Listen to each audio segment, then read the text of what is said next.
So everybody along the line is an accomplice in this, all of whom disclaim responsibility. I think the medical community just keeps hoping will go away. You're listening to The Brendon Marotta Show. In this episode, I talked to Marilyn, Milos, and Georganne Chapin, two names that should be very familiar to you if you've seen my documentary, American Circumcision. And side note, if you have not seen my documentary, American Circumcision, go immediately to circumcisionmovie.com and watch that now. But Marilyn Milos is the founder of NoCirc, which has now become Genital Autonomy America, which is now merging with Intact America, the organization that Georganne Chapin runs. I'm not going to try to summarize this episode because we talk about too many things in it. We go through the history of the intactivist movement, the movement against circumcision, all the way to the present, and talk about some of the challenges that their organizations are facing and what the future might hold. Now, here is Marilyn Milos and Georganne Chapin. So I thought a good place to start, first of all, there's the big news of Intact America and NoCirc merging. But we're going to talk about that. But I thought a good place to start might be how it is that the two of you met. Oh my! Because obviously, there's that meeting has led to some big things. But I'm curious when that first introduction happened.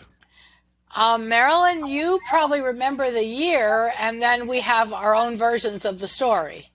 2003, I think. Okay, so. Okay. Oh, there I go. So I'll tell from my perspective, and then I'll let Marilyn tell from her perspective. So I went to law school I started law school in 1999, and it was a 4-year evening program, and I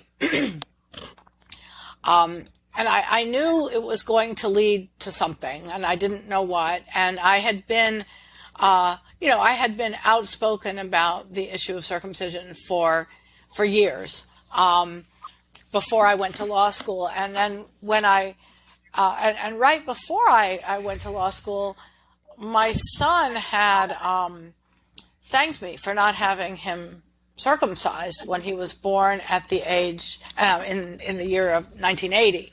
So it was very much on my mind, and I was the head of a Medicaid managed care organization in New York's Hudson Valley, and that was a very big job. But I kind of, after 10 years of doing that, felt kind of like I had it, under control, and I decided to go to law school part-time at night. And when people asked me, what I was going to do with that law degree, I said, you know what, something's gonna happen. Something's gonna come of it. So after the first, year maybe, I was taking all of these classes. I was taking human rights law, immigration law, refugee law, bioethics, and everything just kept screaming male genital cutting to me, circumcision. And I started just building this whole mental dossier of how completely obscene and absurd this practice was and how American it was. And so, as I went on, and I wrote a paper, I think in 2002, early 2002, a very long and very comprehensive paper, sort of the state of the issue at that time. It was a law paper with, as many footnotes as primary text, and was talking to everybody I knew about it. And I did some internet work, and I found Doctors Opposing Circumcision, John Geisaker and George Deniston, and I found Stephen, and I saw NoCirc, and I decided to attend a meeting that was being held in D.C. in 2003, in probably, what was it, maybe February, March, Marilyn? And I went with a couple of my colleagues from the health plan. One was a physician and one was an attorney, and they're both friends of mine. In addition to, we worked together, and it was probably the most peculiar of all the intactivist gatherings I have been in since, because it was in this horrible hotel. Remember, I mean, I mean, horrible. Like you went in, you pulled into the parking lot and the metal doors closed behind you and you were just hoping that nobody would slither in before they closed. And it was really ratty. And we've had our gatherings in pretty nice places, but this place was, and so that's when I met Marilyn. She was at this event, and a number of other people. Dan was there, Dan Bollinger, and Steven Svoboda, and John Geisaker, and that was the year that the Soul baby was born. Remember? Yes, William Soul. Right, William Soul was there. His wife or girlfriend was in labor in a room upstairs, and Marilyn kept ducking out of the meeting to go and attend to Amanda, right? I think was her name. And I mean, it was just a wild event, a wild bunch of people. And I think Jeff Borg was there and everybody. And then I got what I thought was like this incredible honor. George Denniston at the last minute couldn't go, so he gave me his slot to talk. And I didn't go there to talk, but of course I'm going to talk. And so I talked about insurance, coverage and Medicaid coverage for circumcision. And that's how I met Marilyn. And we just, I don't remember. She came back to the next meeting, which blew my mind because I wasn't sure. I was thrilled to see her again, just thrilled to see her again. And it's always been like that. I'm so glad. I don't think I could have picked anybody who could have done it better. But nothing really significant, happened in the relationship at that meeting. It was more just like, okay, I'm in, this group is amazing. And I was sort of mystified, why they were paying attention to me. But then, of course, I realized how, having this supposedly mainstream healthcare executive there. I mean, I was a healthcare executive. I never considered myself terribly mainstream, but I brought something to the group. The movement has always been made up of people of varying expertise, right? There are filmmakers, and there are writers, and there are nurses, and there are physicians, and there are public relations people. And what? Attorneys. Yeah, right. So, so it was a very, and so I helped with that diversity. And anyway, that was how we met. I met a bunch of other people too. And it wasn't until 5 years later that 5 years later that we actually started to solidify the forming of a new organization. And that Marilyn also was responsible for. Introducing me to Dean Pisani, who ended up funding Intact America. And that was another, but so I had been involved in going to symposia and communicating with all the parties in those 4 or 5 intervening years.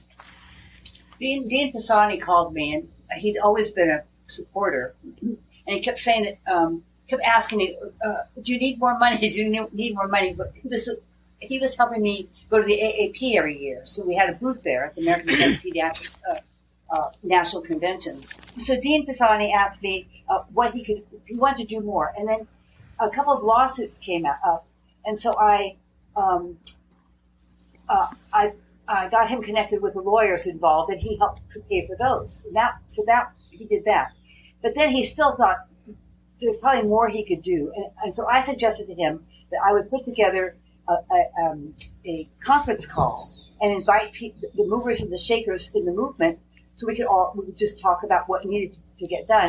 And I invited Georganne. To me, she was the most important person on that phone call, and I courted her for a while. I felt she was so good and so informed and so capable and so passionate and got the issue and was so clear about everything that she was the one. I just thought.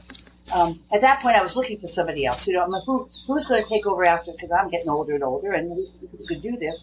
And I felt really confident that she would be the one. So she joined us, and that's when. And then from there, we started having meetings, and Georganne can tell you about those. Yeah, what we did was, in the first phone call, there were a lot of people, probably a dozen intactivists on the line, and people had ideas that were focused kind of on what they did. So, the lawyers wanted money for lawsuits, and some people wanted money for PR, but it was still kind of narrow. The thinking wasn't big picture, and so I had just set up a couple of years earlier a nonprofit affiliated with the health plan, but a tech organization. It was tech and it was healthcare advocacy. It was sort of these two things. And I had used a social enterprise consulting firm, people who really took nonprofits and helped them to form more sophisticated business models that and more sophisticated business models than what they had formerly had. There are a lot of very sophisticated nonprofits. So I offered to re-engage this firm, and Dean offered to pay for it. And I, came up with a budget, and it was more money in one place than most of the groups had,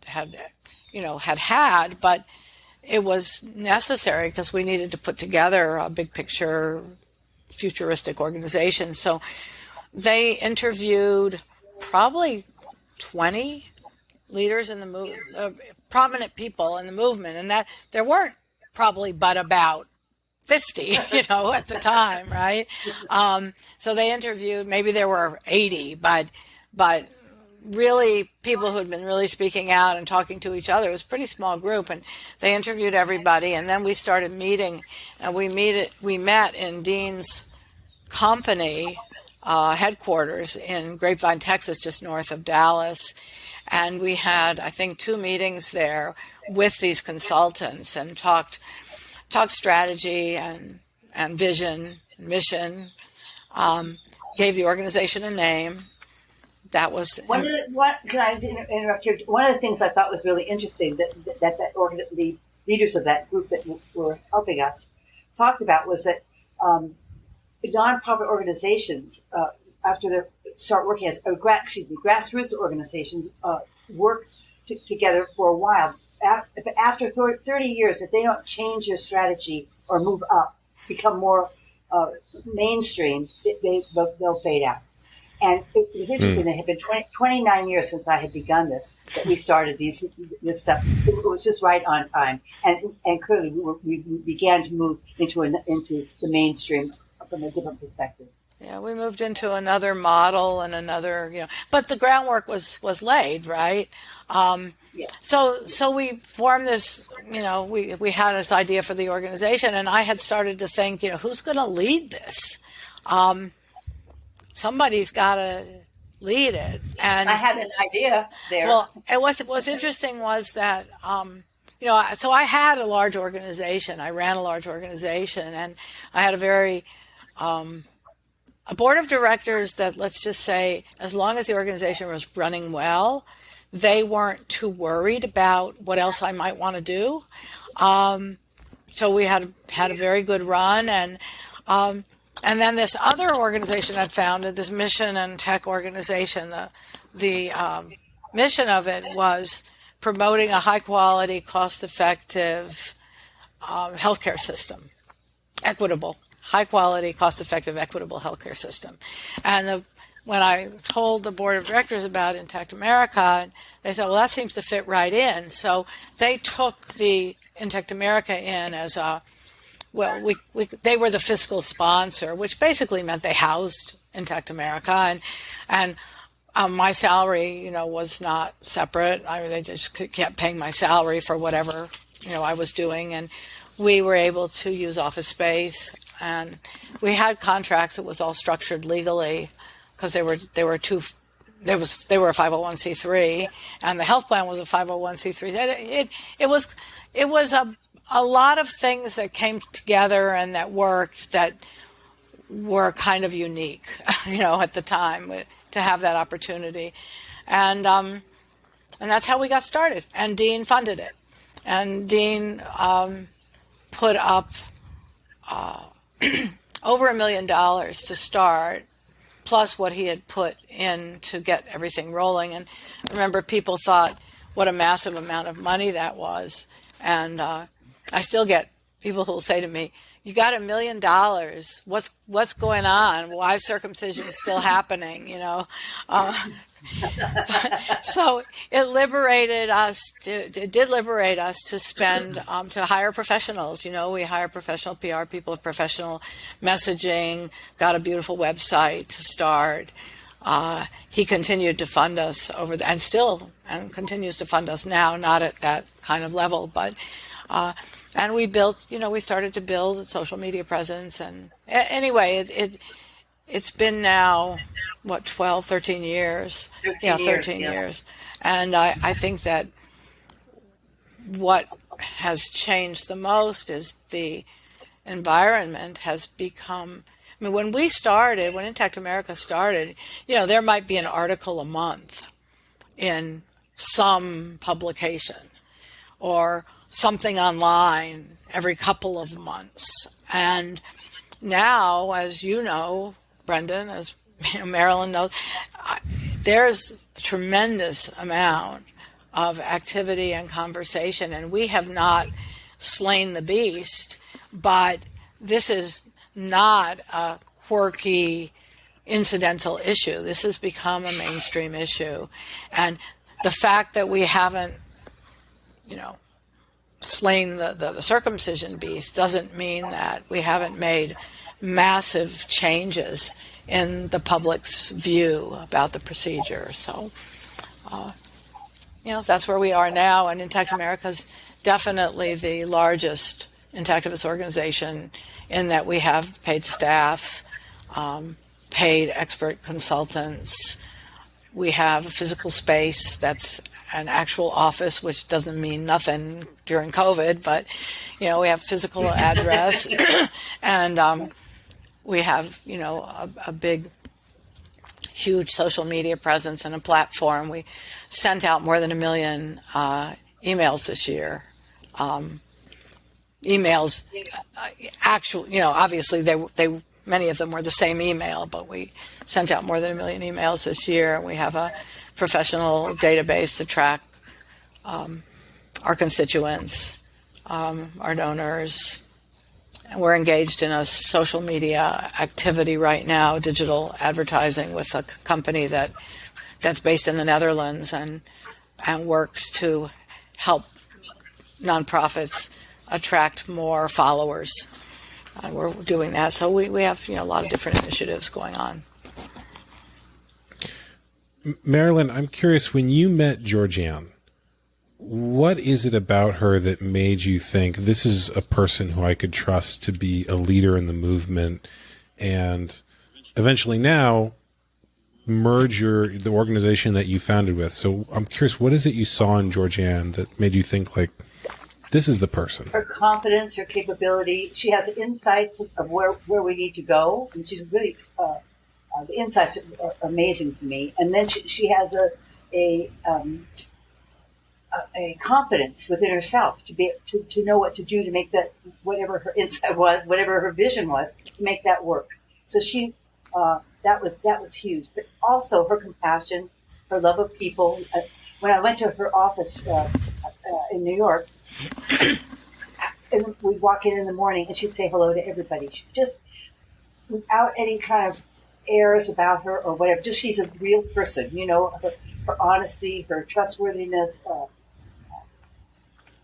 I could go on, but I'll start embarrassing her. And then she kept saying to me, I apologize for getting you into this.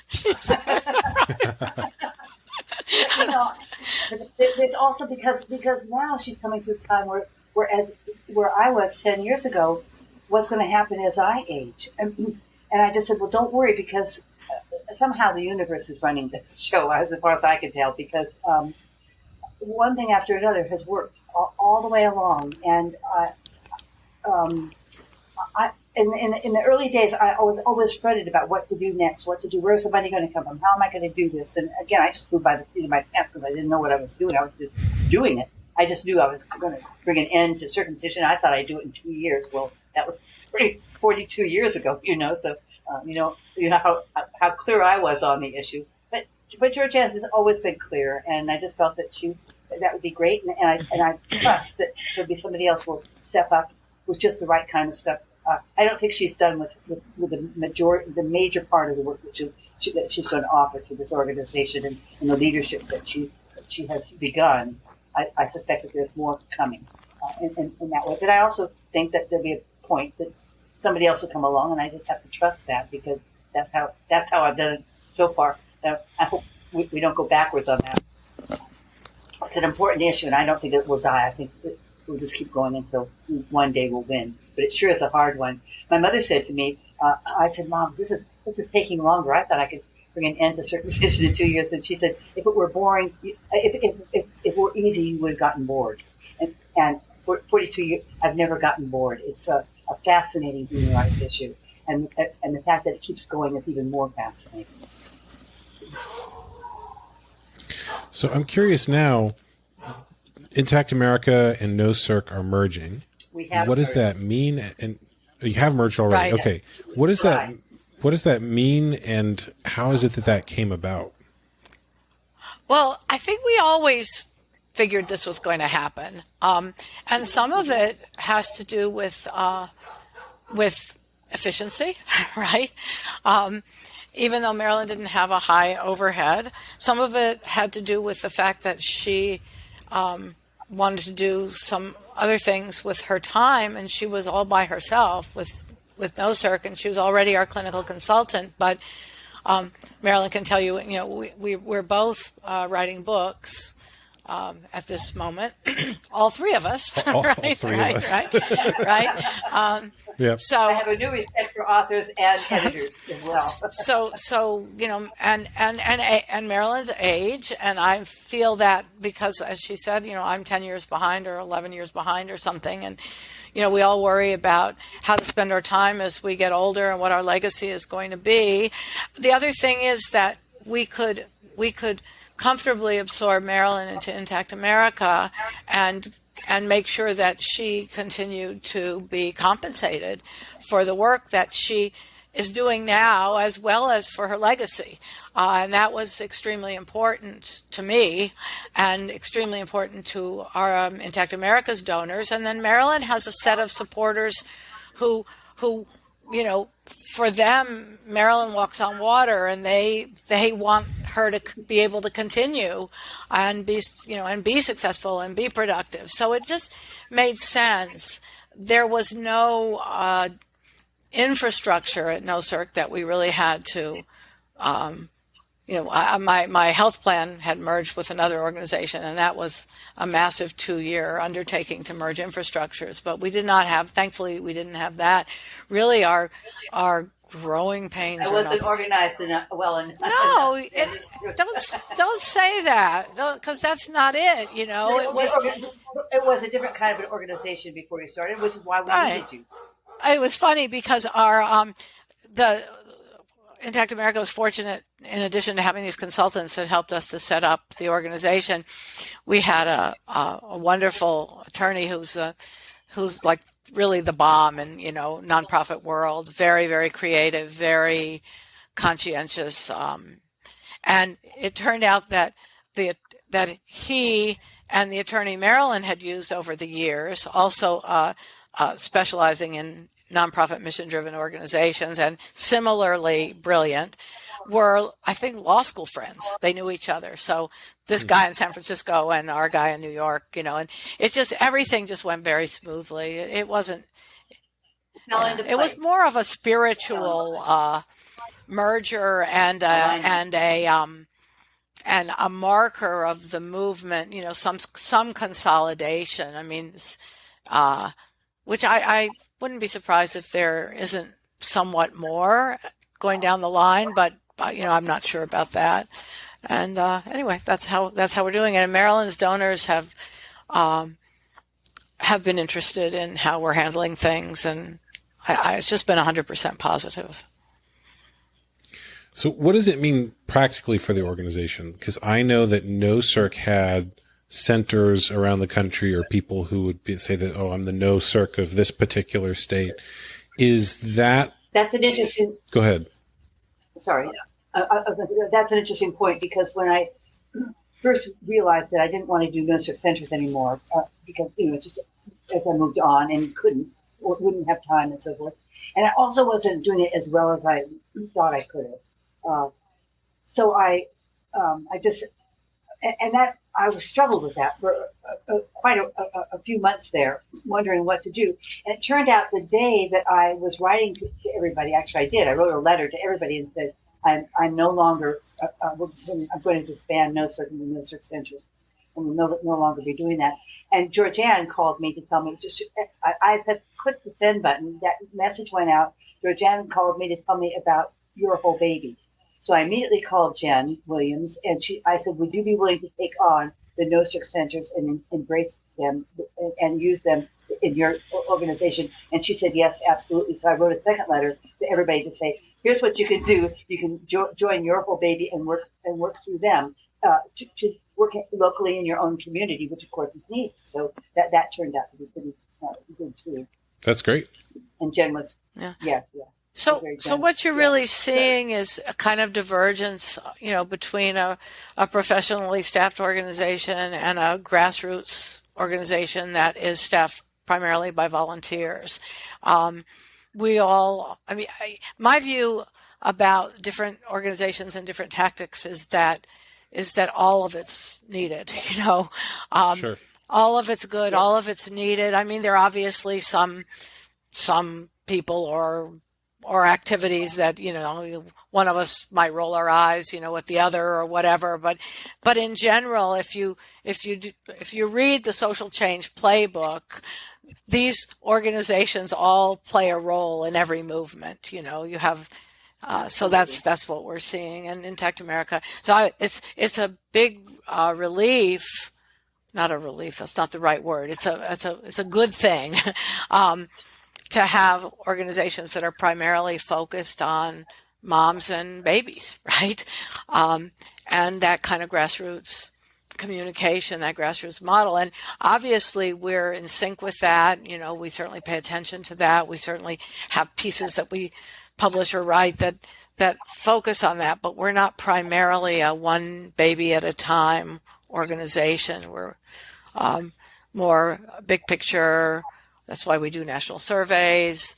We look at trends. I mean, it's just a different thing, and wonderful. But it's all important, Then you have the other organizations that are more confrontational.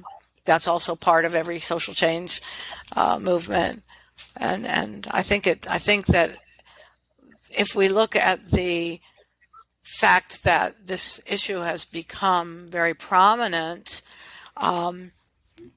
it's because you have all of these forces operating. And one of the things about this year has been so remarkable. I mean, this year's 2021 has been incredible. I mean, you have IA's opinion poll showed that nearly one out of four Americans think that it's best to keep baby boys intact. I mean, those aren't all the people having babies. So, I mean, someone can think that and go to the hospital and get coerced into circumcising their son, but that's a remarkable statistic compared to when we first did that survey. And it was like 12%, and now it's about 24%. That article in the New Yorker by Gary Steingart about his botched circumcision when he was 7 years old was an unbelievably important piece, because it was published in the magazine of sort of the intelligentsia in this country, and a lot of the readers of the New Yorker would be people who would have rejected the intactivist movement in the past. And so that was extreme, and the issue reached a whole new audience with that article. Then the fact that there were 3 letters published after the article, only 3. The New Yorker usually publishes maybe 2 on a feature article. 3, and one of them was from me and from Intact America, and that was an incredible. It was just, it was excellent for the movement that happened. And then other things, the other things. I mean, new articles keep hitting us. Like there was an article that showed that 12% of all medical malpractice, pediatric surgery, medical malpractice cases are about circumcision. Just these things just keep kind of coming out. There was the study that showed that circumcision doesn't reduce HIV, the risk. In the West, that was the Journal of Urology published that. I mean, that was a breakthrough article. And then most recently, and incredibly important, is the founding of this group called Bruchim, which is the Jewish organization that is working with mainstream synagogues and other Jewish leadership organizations to get them to be inclusive and to state that they welcome Jewish families who have intact children who want to keep their children intact. So that's, we've got the medical justifications falling apart. Mainstream. These articles that you're talking about are coming around now to exactly to illuminate the various things that we've been working on all of these years, which was, first of all, bringing everybody together, dispelling the medical myths, and then also explaining the harmful physical and emotional consequences of cutting the genitals of children. So we've sort of put all the medical stuff aside. I mean, we're not putting it aside, but we've come to the head of that, and we've covered all of those issues. And all the articles that are coming out are proving what we've been talking about for the last 40 years. Right. Finally. And so now we can begin to look towards and I think this is interesting, Brendon, the fact that I began this as a nurse because I was so horrified by what I'd witnessed in the hospital. And Georganne, on the other hand, was in law school and was studying ethics and law and ethics and looking at it from that point of view. So it's a perfect transition to go from the medical myths having been dispelled to now let's embrace and begin to look at what we're talking about in terms of children's rights. But I think that what's really also happened is that the medical benefits discussion has all but disappeared. I mean, people are not, you don't get the same level of pushback on the medical front. People just kind of now are going like, oh, well, but okay, but it's better. Or, oh, but it's cleaner, which they always said, but they don't bother to fight you on, all the medical benefits. And that's partly because the pediatricians aren't really taking a hard line on that. They're saying, oh, well, 6 of one, half a dozen of the other, but, Medicaid should pay for it. Andy Friedman, who was on the circumcision task force of the AAP, and that policy statement's a decade old and expired, but he published a article 5 years later saying, this is never going to be decided on medical benefits. Like, poof, the medical benefits argument just disappeared. And the people who push back against us are more likely to bring up the mythical locker room or the religious arguments or, whatever, but it's not a medical issue. The only reason circumcision is a medical issue is because it's part of the medical industry and because it's pushed so hard as a fee-for-service moneymaker, deeply embedded in the medical industrial complex, but not because it's a legitimate medical procedure that addresses serious healthcare issues. There's absolutely no evidence that circumcised people are healthier than intact people. None, and nobody can give you any. Even the most avid promoters of circumcision can't give you any data. They just give you scare tactics. So that is a huge change, an enormous change. And I think that that's what's going to, we have to, Intact America's goal is to really go hard after the industry that exploits mostly mothers and babies and then the future men, and to go after that and after the solicitation, because that's the problem. The problem isn't that parents are desperate to have it done. The problem isn't that intact boys, are dying from urinary tract infections.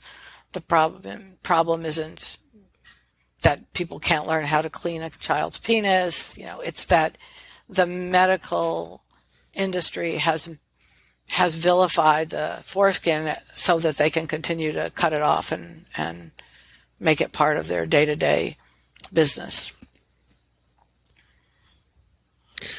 So we've gone through how you all met, how this started, a small group of maybe 50 people. Now we have a professional organization, and like you said, there's all of these new things that are happening. What is the path from where we are now to where we might want to be in the future? Because one of the things that you mentioned is that in the first 30 years of a movement, it's okay if it's all grassroots, but at some point you need to develop a new strategy.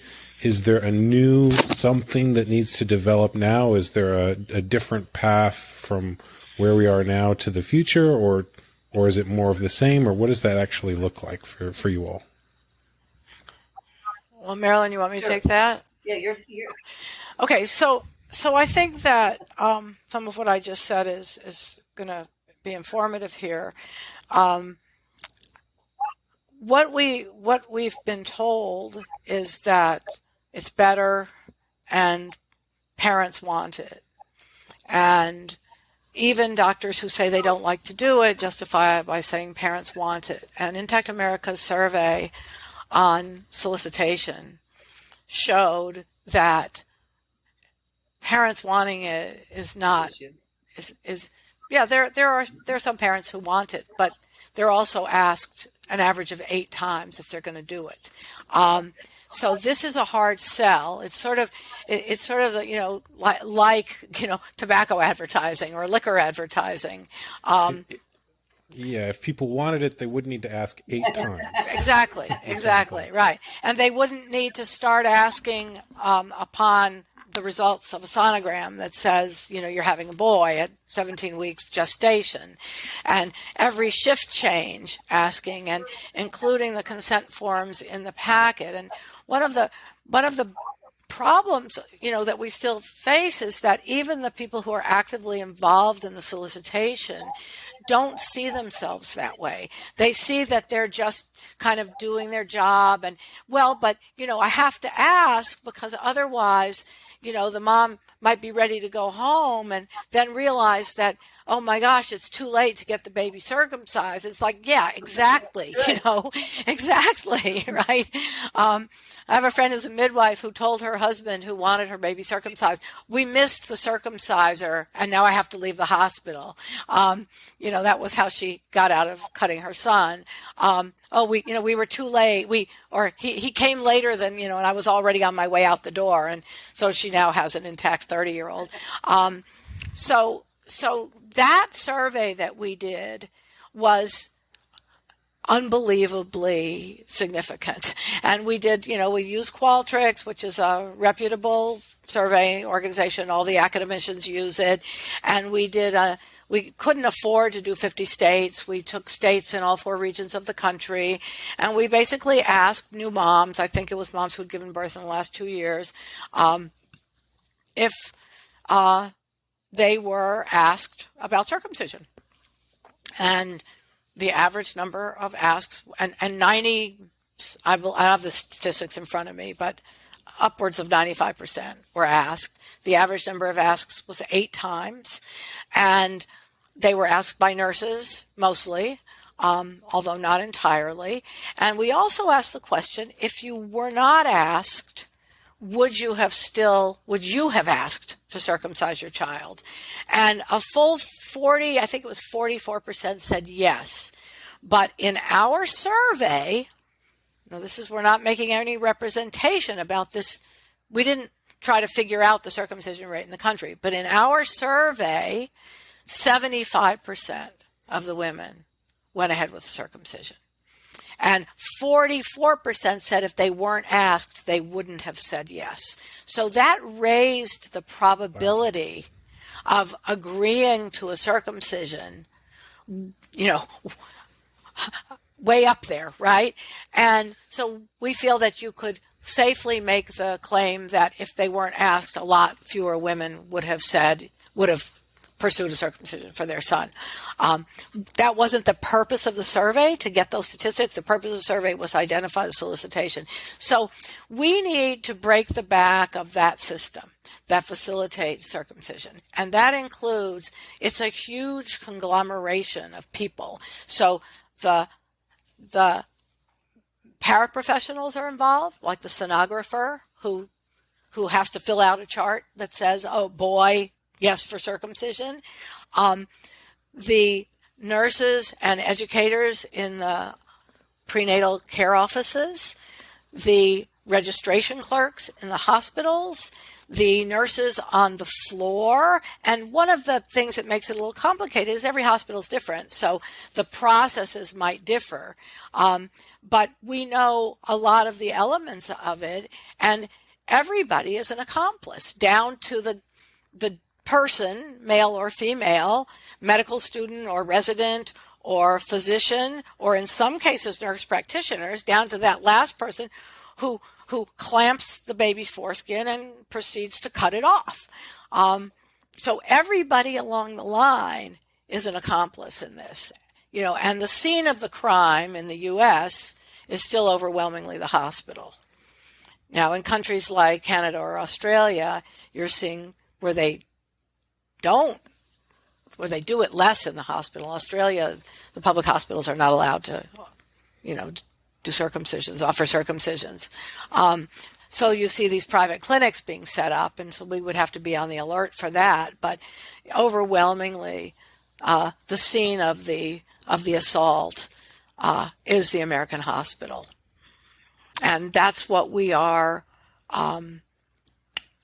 We haven't described our current vision of the strategy, but that's what we're aiming to target, is everybody along the way, and ultimately the hospital and the doctors, all of whom disclaim responsibility. They all say they only do it because somebody else told them to, or somebody else wants it, and they don't make any money off of it. None of them make any money off of it. I'm tempted to go into some of the material I've been working on for the book that I'm finishing, because what you described is what's known in social justice as the complicity principle, meaning that there's people who might not have a conscious intention to be a part of a social system, but they're complicit in it. Yep. And so it sounds like the strategy now is to get people to recognize that they are complicit in it and get them to make a different decision. Is that a sort of accurate description of the next goal? Yes, although getting them to make a different decision, yes, but how we do that, and I think that we're looking right now to really target the people who are at the end, targeting parents and even targeting nurses, like floor nurses, is a weak approach. It's not going to do it. So we need to scare doctors, embarrass the hospitals, scare the hospitals. We need to make clear that even though people will say circumcision is illegal, it's already illegal. Well, yeah, it's technically illegal. I haven't met one single doctor who's afraid of getting put in jail for circumcising a baby.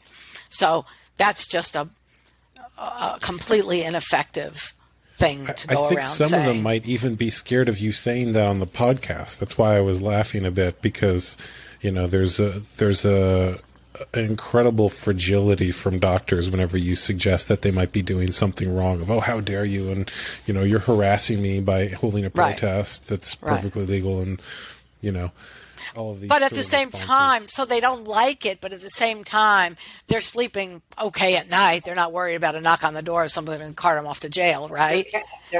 They're cashing the check. Yeah, and they're in a setting that protects them, right? I mean, I haven't heard of a hospital being stormed by local police who are trying to cart off the circumcisers. I mean, I'd love to hear a story like that, but so in fact, they are. I think the medical community just keeps hoping will go away. Right. When I was in Some have nursing explicitly school, said that. So Yeah. yes. Marilyn, what were you going to say? I'm sorry. When I was in nursing school, one of the things that we learned that was very, very important is before a nurse, when you take a consent form into a patient, it's very specific what they have to explain, what the procedure is, how it's performed, what the risks are, what the alternatives to it are. For example, not doing anything, and it was stressed at how important that was and how that was one of the nurse's ultimate responsibilities. I took that very seriously. And when I started taking consent forms into parents, I would ask right away, first of all, some parent complained because she said I made her feel guilty about circumcising her baby, which I would never do as a mother of 3 circumcised boys. That's the last thing I would ever do to a mother. But she was shocked. She wasn't the only one. Parents didn't necessarily want to hear this because we're challenging our own cultural belief systems. This is deeply ingrained in all of us. And so, but I was told to keep my mouth shut. I said, this is my responsibility, my legal obligation, my responsibility in this job. It didn't matter. They didn't care about that. Just keep your mouth shut. I was cutting into their cutting business. So I think the informed consent stuff is really important, and yet how do you get past it when you've got these obstacles in front of you? Nobody wants to hear it. They won't believe you, and you're the odd man out. And of course, I was forced to resign because I insisted upon telling parents the truth. But that to me is really important that healthcare workers who are in those positions hear this argument and hear these facts. But Absolutely. It's very much tactically on the level of educating one pregnant mom at a time. That's right. It's just not going to, that's never going. We need cannons. It's like stopping, the 12-year-old, who's heading into the school from, in back of the dumpster and telling him that cigarettes are harmful to his health, as he's putting his cigarette out. Right. I mean, it's true. Right. But you're not going to stop, 12-year-olds from vaping with that strategy. Right. So I think that, it has to be a much bigger, broader yes, it does. campaign. But how do you get hospitals or any institution like that to begin to do what they're obligated to do? Because clearly they're not now, and they're refusing to even see that they're obligated. Well, you don't get it by asking them, that's for sure. Absolutely not. You're right. You don't go to the stakeholders. Right. You don't appeal to the stakeholders. They've got something in interest here. So we have some plans to roll out some strategies that will be designed to make doctors and hospitals very nervous. Good. And that's what we're working on. That's what we're working on now. So what is the process for an organization like yours doing that? And actually, one of the questions I wanted to ask is what the difference is between a professional and grassroots organization. So, and both of you can answer this too, because Marilyn, you've obviously run a grassroots organization for a very long time. I'd also be curious to know, from your perspective, how does what Georganne and her organization is doing look different than what the movement did for those first 30 years? So what is the difference between there? Well, in the first 42 years, for me, the first 30, at least 30 years and more, was really just starting to talk and gathering people. And of course, one of the things that I did was 15 international symposia in 29 years. So that was really, or 30 years, something like that. It was bringing together people from all over the world, because I didn't want just, when Georganne, you mentioned about getting doctors to be embarrassed or shaming them, or trying to make them hold them responsible or culpable. One of the reasons I took my symposium to other countries was because I thought when doctors from other countries start looking at us, and often they did, doctors would say to me, "You'll never stop circumcision in America because it's an easy moneymaker, and American doctors are too greedy."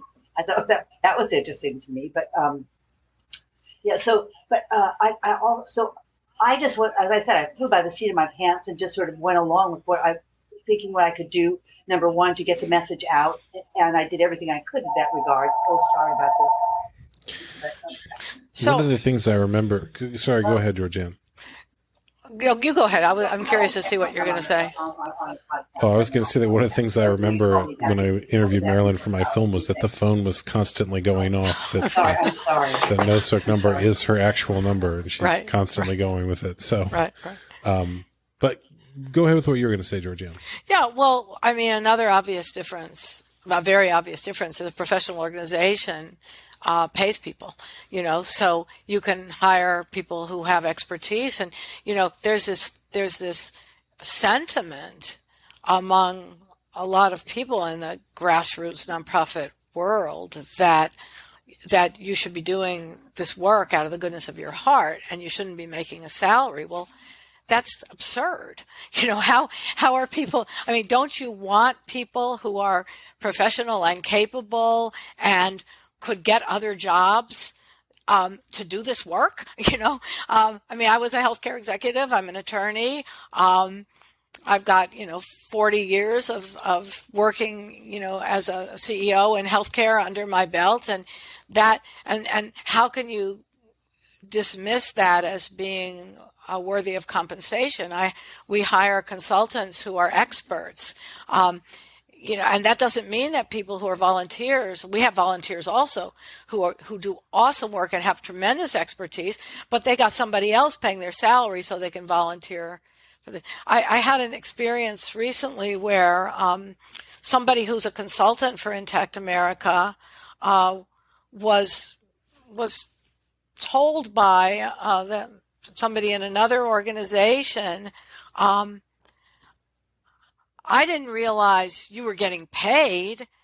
I thought you were doing this work out of the goodness of your heart. And it's like, what does that mean? How does that imply that, how can you imply that because somebody is able to eat, and what, you should be working, staying up all night and doing your grassroots intactivism work and then working some paid job during the day? So Intact America's paid. I mean, I was never separately compensated. I was fortunate enough to have an organization that paid me a decent salary, and that's going to change, over the next couple of years as I probably retire from my other work. But we hire people, we pay them a competitive salary, we can demand that they have particular skills. Some volunteers have a lot of time and are extremely,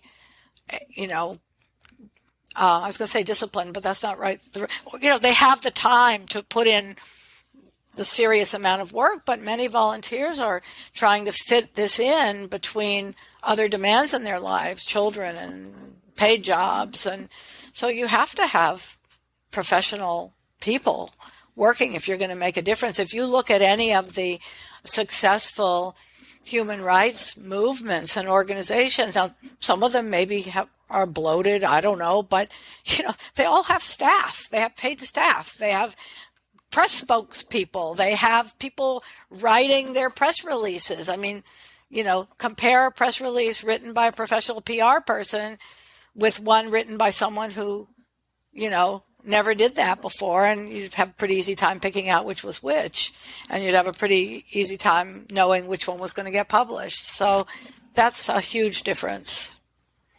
One thing I wanted to ask about was, since you have professional staff, what is your hiring process for them? Because we don't have a lot of staff, right? Sure. But basically, I mean, we don't have a lot, but we use a lot of consultants, and our hiring process is easier said than done. They got to get the issue, right? Right. They've got to get the issue. And that is not really that easy. So we're working with a PR firm that I've now known for 20 years, and they get the issue. And at least the people who we work with directly, get it. We've found ourselves educating the consultants over and over and since we were founded, because even people who are sympathetic to the cause often don't understand the complexity of it. They have bought into some of the common wisdom, the common stupidity about the issue, but it is healthier, or, well, it's a religious thing, or, whatever it is. And we have very seriously thought through position statements on these issues, or they'll come in and they'll say, well, why don't you hook this, why don't you link your issue to something more popular and then you'll get more traction? It's like, that ain't happening, right? So those kinds of things, all very well meaning. And but we actually have had consultants who responded to requests to talk to us, and then were actually angry at when they understood what we were doing. So that's number one, right? Right. Number one should be the skills. So we're already talking to people who we believe have the skills. And then there's the comprehension of the issue. And then, it's just like hiring anybody. It's like finding yourself a good doctor, or finding yourself a good lawyer, or finding yourself a good tutor for your child, whatever it is. You just vet people's credentials and how they perform for you. And the good thing about using consultants is that we're not locked into, permanent salaries, because I don't hire somebody and put them on payroll if I'm worried that I'm not going to have the money in a year to pay them. I don't want to hire people and lay them off. Marilyn and I have we have a thing here. Marilyn has thought in the past that Intact America was too aggressive in our fundraising. And, I always go back to the church. Why do they pass the collection plate 5 times? They pass the collection plate 5 times because people give money and they need the money to, if you don't like what the church does, you don't have to give them money. But, that's how organizations raise money, is by asking. And Marilyn said, well, I always just thought the universe would provide. I would just always say the universe would provide. And I say, would you like me to tell Stephen Patterson that on payday?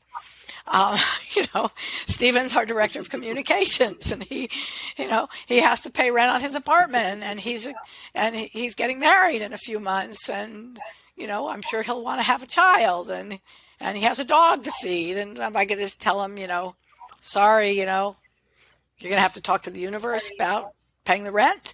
So, we're very careful not to add people, even as consultants, if we think that we're not going to have the money to pay them. So that's, but finding people who understand the issue is still not at all easy, and that won't surprise any intactivist. They know that. I asked about that in part because I've realized in my own work that hiring is a skill, and it's one that I've had to get better at over time. And yes. For many of the reasons that you mentioned, that you have to find someone who gets the thing that you're working on and is good at their job. And it sounds like what you often do is you're hiring people for a specific task. So you've determined this is the area we need to work on, and for that we need a lawyer, we need a consultant, right. We need a polling firm. Or people with that expertise, right.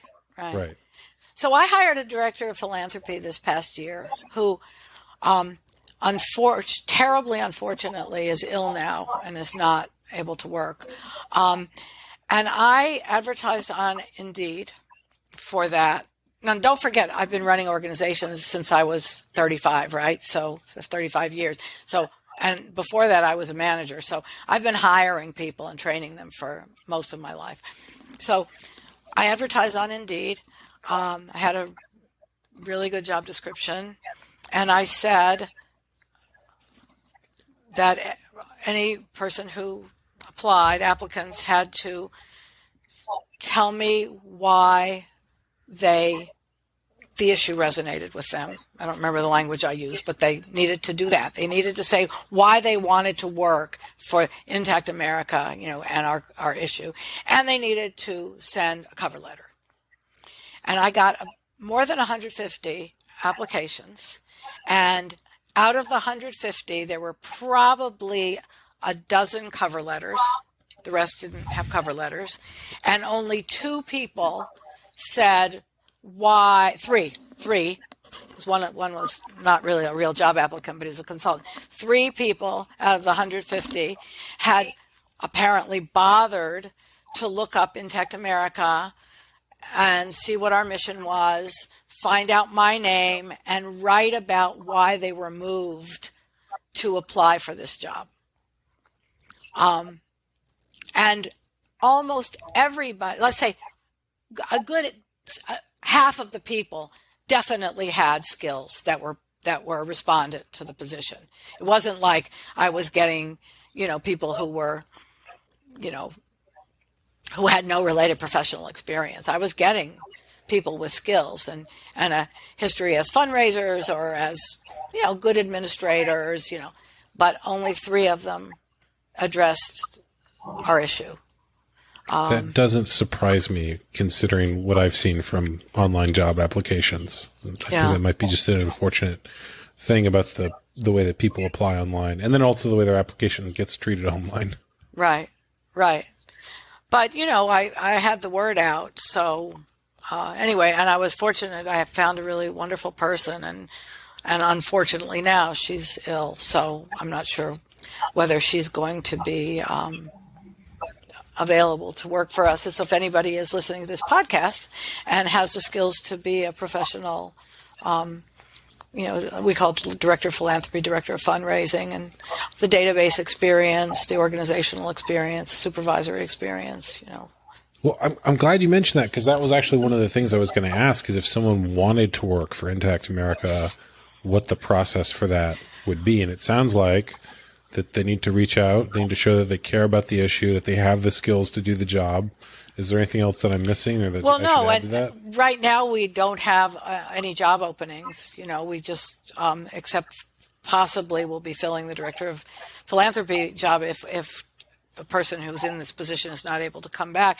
But there are other kinds of projects, and unfortunately, for all my talk about us being a professional organization that pays salaries, we're still not robust enough to hire. If I had the budget, I could very productively put another, half a dozen people to work this year, but we don't have the budget for it. But people write to me, all the time, and sometimes we're able to use them for a writing project, or we still rely a lot on volunteers, but we do have some paid staff. It makes sense to hire a director of philanthropy first, because before you can hire more people, you have to have the money to hire more people. Exactly. So I'm curious what the process is there, because I know that it's been more resources is the desire of any organization trying to grow, but also for activist organizations. I know for a long time people have been wanting there to be more resources in the movement, wanting some sort of significant funder or more significant funders of some kind. So I'm curious what the strategy is there, or what sort of stuff you're thinking around that. I think that what we have in common with other nonprofit organizations trying to raise money is that it's a long process, and it's about, who who your donors know. What has made it, I think, difficult for intactivist organizations is the stigma attached to our issue.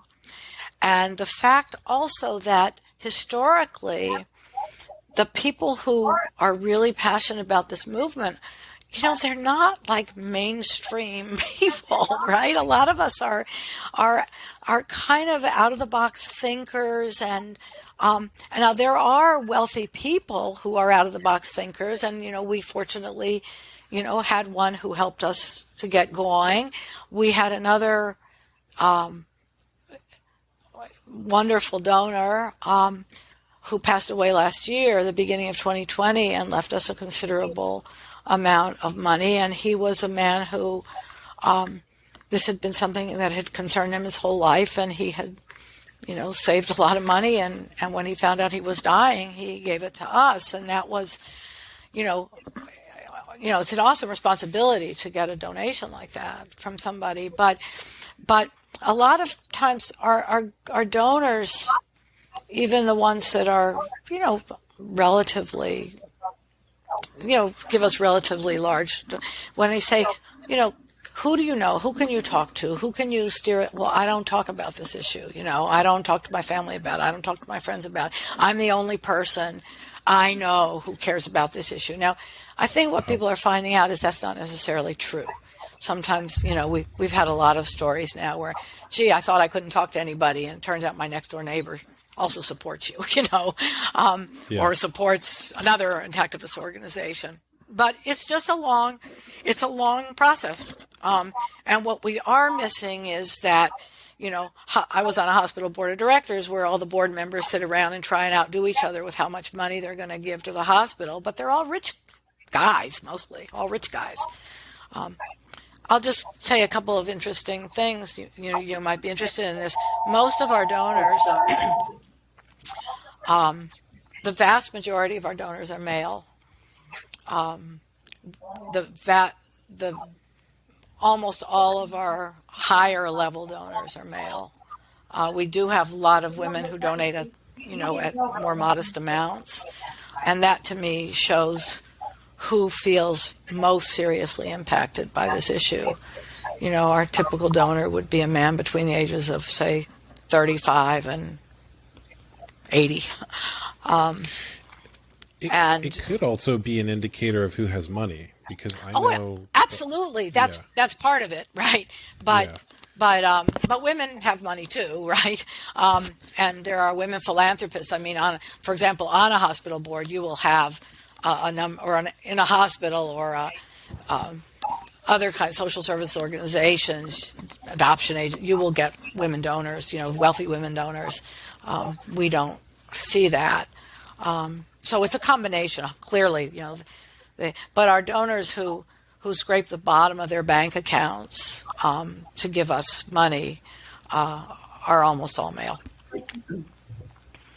Interesting. It's extremely interesting, and of course, what we welcome support from anybody, but what we hear from our donors over and over is, and I tell people this who are embarrassed to ask for money, say, we hear from our donors, thank you for being there, because you being there means that I can count on this work getting done. And it means that I don't have to do this work. I wouldn't be good at this work. I can work my job. I mean, Dean Pisani, who was our founding donor, he says to me, you're doing the work. I just write the check. Now, that's awesome, way of looking at it, because he can write the check and we can do the work. But that we hear that from so many people who support us, and I'm sure that's true of all nonprofit. One thing I wanted to ask about that you mentioned was the stigma that sometimes exists, at least in the minds of certain people around this issue. I know that as there have been more media articles about the issue, there've also been a few more hit pieces or attacks on the movement at the same time. And so I'm curious if there is a strategy or way that you're thinking about handling that or responding to that in the future, or simply focusing on something else instead. I don't worry too much about what anybody says negative about our organization. I mean, if they were saying they were accusing me of stealing money, then I might have to, But there are no arguments against intact. I mean, there's no argument in favor of circumcision that has any persuasive value at all. So anything that anyone would say about that, I don't feel the need to address, except, in our materials and our position statements or whatever. No, I mean, I think that there is not much organized opposition to our movement. There's no overt organized opposition. The organized opposition to our movement is the medical industrial system, right? The medical industrial complex. They're not doing it to oppose our movement. It's just that their practices are getting in the way of our success. So we have to attack their practices.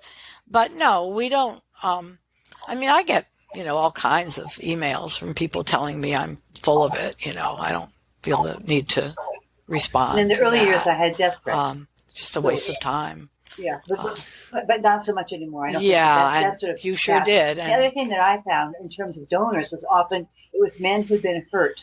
One in particular, a large donor I had that helped me in the early years with my symposium and so forth. Had been circumcised, and it was a botched circumcision. He never talked about it, never told anybody. But this is a way that he could fight it and see that something was being done to stop it. And then in terms of the men who defend it, what's happening is that they're the ones who can't admit in truth what happened to them, and they don't want to know that they've got how embarrassing to say, "Oh, I've got a damaged penis, I've got damaged goods." This is man's organ of procreation and so forth. It's masculinity. It's all, and for a man who's been deeply wounded by circumcision, then he may not be able to accept the fact that he's been wounded. He's going to fight to fight that fact and say there's nothing wrong with him.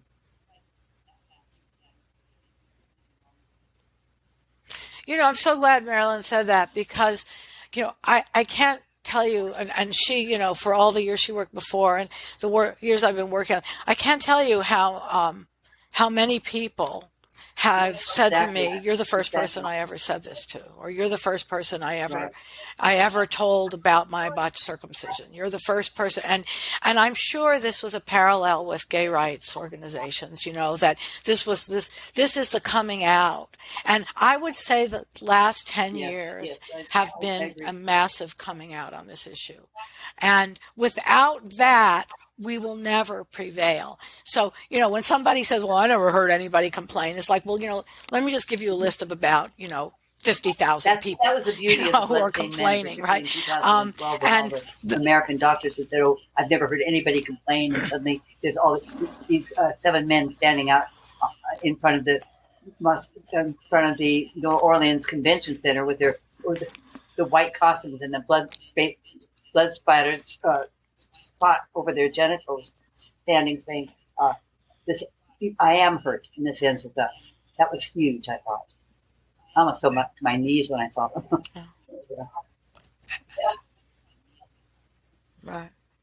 Yeah. So that kind of speaking out and giving people an opportunity, and that goes from the what the demonstration level, which is what Marilyn just referred to, down to the very private individual level that I can have lunch with somebody and then they can say something to me and say, you're, and often it's coupled with something else that from the individual to the larger level, all the things that go on a personal level, and then magnified up to an organization or a movement, right? It's like Arlo Guthrie in the Alice's Restaurant song, you got one person saying something, and then you got 3 people, it's a movement, right? And then also opening the doors for people to talk to each other, right? I've had, unfortunately, can't do this right now with COVID, but I was in San Francisco right at the beginning right before the COVID pandemic, and I invited 3 donors to dinner. You're talking, at a quasi, fast food place. Very informal dinner, and they, talked to each other, and neither one of them had ever talked to anyone about the issue. But and I told them that there might be other people at the dinner, and they 2 showed up, and then a 3rd later, and didn't join in much because he was in a hurry. But so they met each other, which was far more important than them meeting me. And then I know they've seen each other since then, just to talk. And on a large level, that's what a social movement does. It helps people find their place I think that the LGBTQ movement is probably a good analogy, for that. And, I told, Harvey Milk, the movie Milk is, my inspiration. I watch it probably 3 times a year. It's my favorite. It's my favorite because he said, if you can't talk about it, he said to people, you got to get up and you got to go tell your mother, you got to tell your brother, you got to tell your neighbor, you got to tell everybody. Because otherwise they're just going to, they can shame you. They think, they say, I never. That's exactly how the movement started. Exactly. My big mouth has never stopped. Well, all the people who said to you they were willing to come out, right? I've always been amazed by how many people were willing to lend their voice. Each of those symposiums that we did, 15 symposiums, and all of these professionals internationally, people got up and stood up and joined the movement by lending their voice and never asking for money or getting paid. And it just seemed to me it was really, those were the early days. And anyway, excuse me. Yeah, we still find people, who hark back to those days. I'll have a conversation with someone who will say, oh yeah, our bodies ourselves, which was the women's health movement that started in the 60s. Right. And, I've talked to people over the years and said, why didn't they ever deal with circumcision? And say they'll have anecdotes. Oh, Ed Wallerstein begged us to deal with it. There are boxes in the archives at Harvard School of Public Health or about the arguments that people had about this issue, and it'll go back. Right. Memory is long on this. This issue has plagued people for decades. Yeah. Yeah. And relatively so few people have had the whatever. I mean, I would say courage. Maybe it's another word to speak out. I think one thing Marilyn and I have in common is we never felt like we needed courage. We just we were driven. We just saw it, and you have to say it. Brendon, when I heard you say about writing your book, you were driven. That's exactly it. There was never. Even when I was at work, I always knew that I was right, and no matter what anybody said, nobody could have stopped me because I just knew what was happening was too wrong. And if nobody else was doing it, I was going to. I had to do it. I couldn't not do it. That's it. I couldn't not do it. I think you feel the same way, Georganne. Yeah. I passed the torch and bless your heart. I mean, and that's I'm sure true of all of the Intectivist leaders. They are 100% unable. I was going to say unable to not do this work. You can't not do this work. Yeah. You can't not do it. That's exactly right. The other thing, going back to, you're asking questions about fundraising, you're talking about money, is I had an epiphany fairly recently, the last couple of years, when I read, after same-sex marriage, became established, and I use that as an example of how you get a tipping point. And we had just gotten this, this legacy gift in the, amount of a couple of $1 million, $3.5 million, which seemed like so astonishing to me. And I read an article from Rolling Stone magazine about the about the same-sex marriage movement, and this one guy named Tim Gill gave $450 million to the movement, right? So, and he wasn't the only donor, right? Right? That was just this one guy. So this is work that takes an immense amount of, it doesn't happen on its merits. We could be right all we want, but organizing and really putting a tremendous amount of effort into it. You were asked about what a professional organization does. I mean, that's what we need, and then there is evolution of that. I mean, sometimes the professional organizations I remember when Gay Men's Health Crisis got accused of wasting money and whatever, but what they had done was astonishing. To get to the point that they did. They've essentially destigmatized, not totally, but, HIV, right?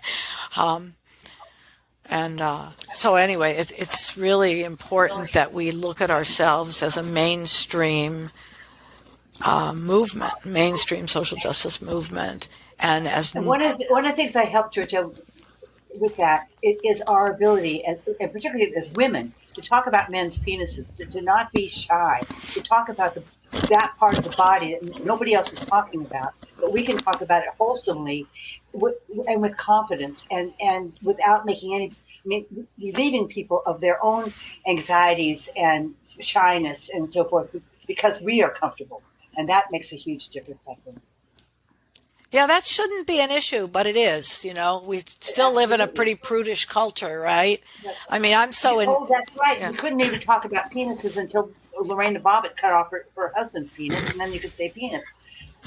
We can't talk about the rights of children, or we can't talk about circumcision, and yet you can do this to a baby. I mean, it's just it's mind-boggling how we're silenced. In the face of horrific things happening to infants and children, the need to silence us, as opposed to standing up with us and saying, yeah, that's the right way to go. To me, it just points out how deeply indoctrination occurs and remains within us, and particularly when you're affected by it.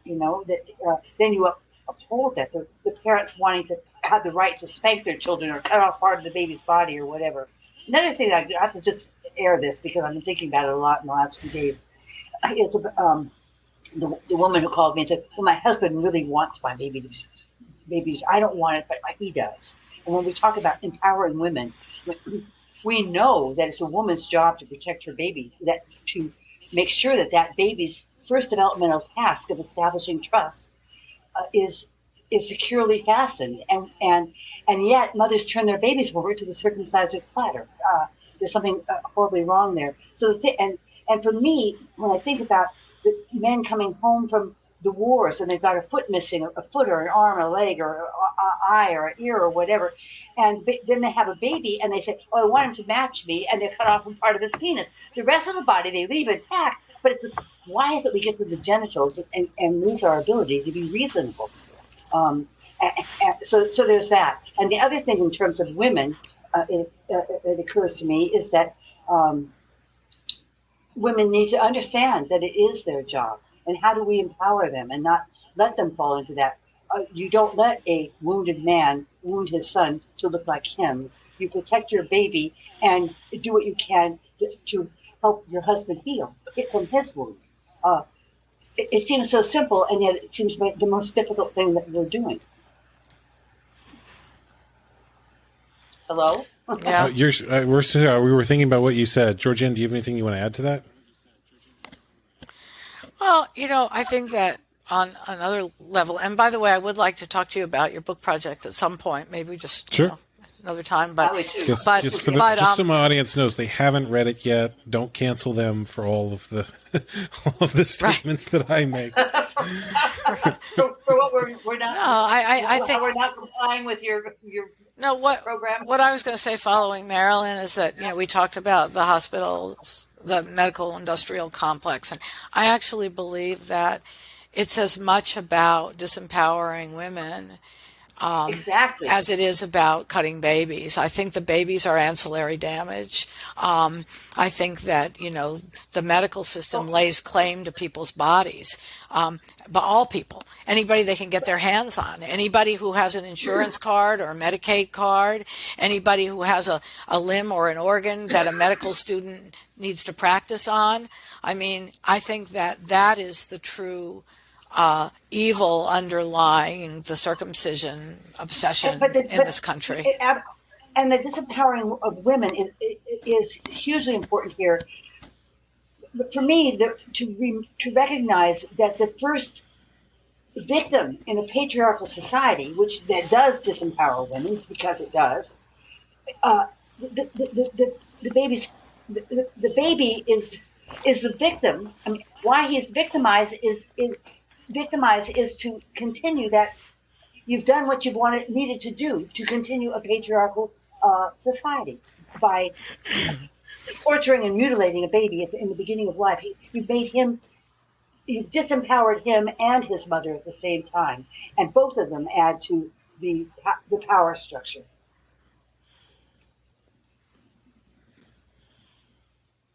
Georganne, you have anything you want to add to that?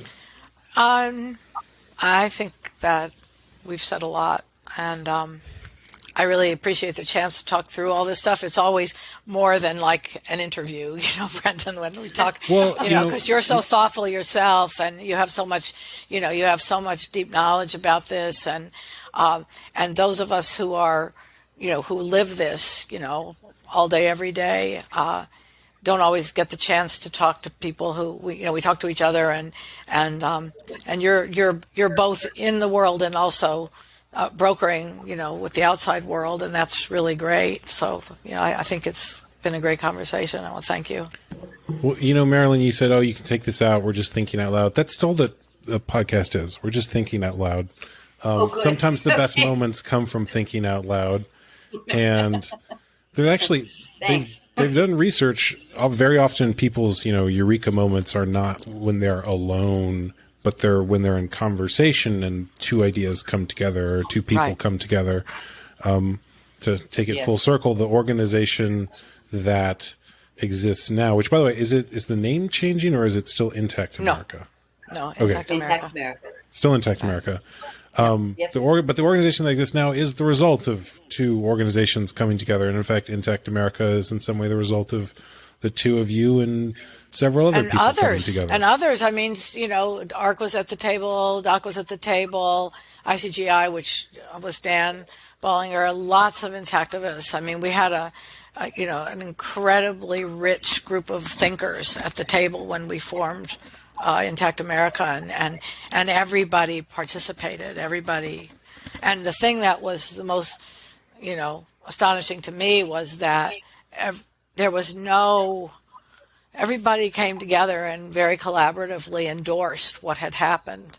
And we were all proud of what had happened. Yeah, what we had yeah. done. And I was fully prepared to have somebody. I mean, I was one of the newest people. I was fully prepared to have somebody else go. This is mine. I'm not in my mind. You weren't. Well, I want to do this. I mean, I think that, but it became clear that I had, the experience and the infrastructure. I had both of those things. Everybody else was really working grassroots, out of their own living room, basically. And that's great. That's what needed to be done for the first decades. But we got the point, and that's for the first 30 years. Yeah, and that's what Dean recognized. He recognized it was time to do something different.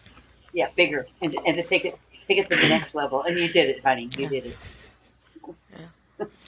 So I recorded my first 4-hour podcast recently, and I'm certain that the combined group here could talk that long. But I also get the impression that we don't necessarily want to talk that long today. I think we're good. Right.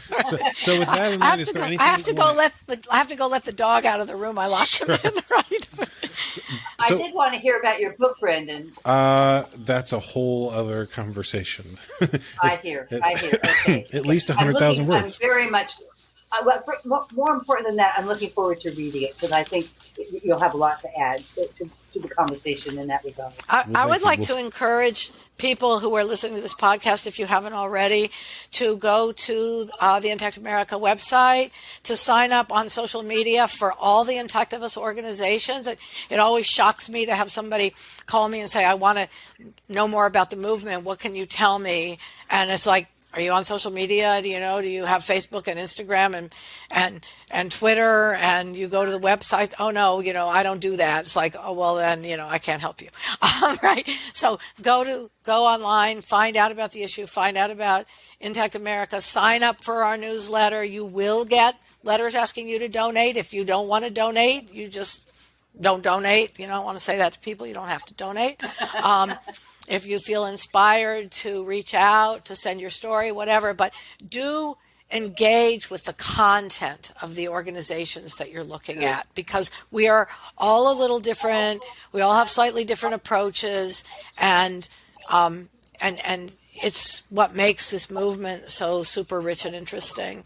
So I'd like to encourage people who are listening to this to do that, to reach out, and obviously to go back and watch American Circumcision if they haven't already. I think that's a gift that keeps on giving. It does. Indeed, Every now and then I have a follower who says they haven't seen it, and I'm like, how did you find me? Right. So yes, please watch it. Right. So I show it every time I can. Well, thank you. Is there anything else to the two you want to add before we finish up? Besides, go to Intact America, check out their stuff, follow them on all the places. And by now, Brendon, do you know why I was enthralled with Georganne and why I would want her to? I've known for a while. It's not like this isn't news.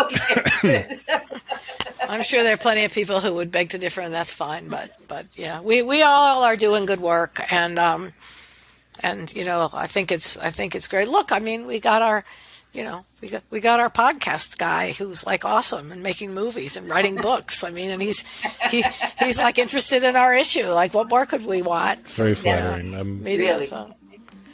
Right. And you have a beautiful baby and a beautiful wife. So hey, you know, it's all Indeed. It's all just And moving beautiful eyes too. moving right along. You know. Life is good. Yeah, indeed. Right. All right. So Well, thanks thank for you. coming on. Yeah. Thank you for listening to the Brendon Marotta Show. If you liked this episode, please share it with someone else who would also like it, and then go on whatever platform you listen to the show on and leave a positive review. If you want to support the show directly, go to brendonmarotta.com/show and subscribe there.